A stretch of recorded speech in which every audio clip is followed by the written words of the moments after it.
In John chapter 12, as Jesus approaches the final days before the cross, he prays, "Father, glorify your name." And in that moment, something remarkable happens.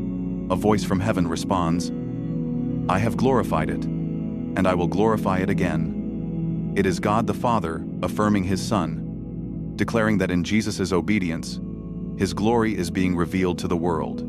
But what is even more striking is how the crowd reacts. Some hear the voice clearly as God speaking. Others dismiss it, saying, "It thundered."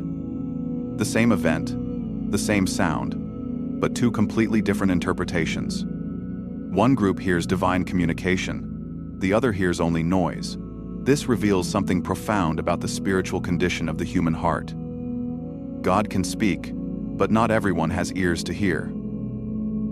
Some are open, ready to receive revelation. Others are closed, explaining away the supernatural with natural causes.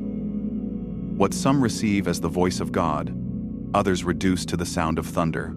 This moment connects to earlier events in Scripture. At Mount Sinai, when God gave the law, his voice shook the mountain, sounding like thunder and trumpet blasts. The people trembled, unable to bear it. In Revelation, the voice of Christ is described as the roar of many waters, as peals of thunder. God's voice is not small or fragile. It shakes creation itself. Yet whether that voice is received as glory or dismissed as noise depends on the heart of the listener.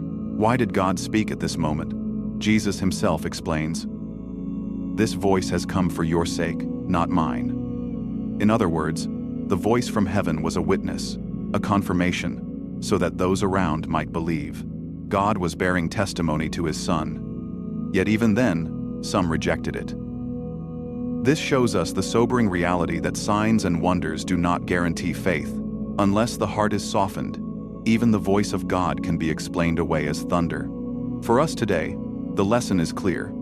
Do we recognize God's voice when he speaks?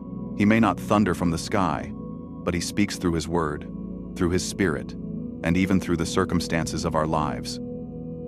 The question is whether we have ears to hear.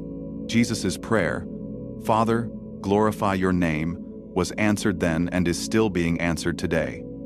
The cross, the resurrection, and the gospel proclaimed to the nations all glorify the Father, and just as in John 12, his voice still resounds.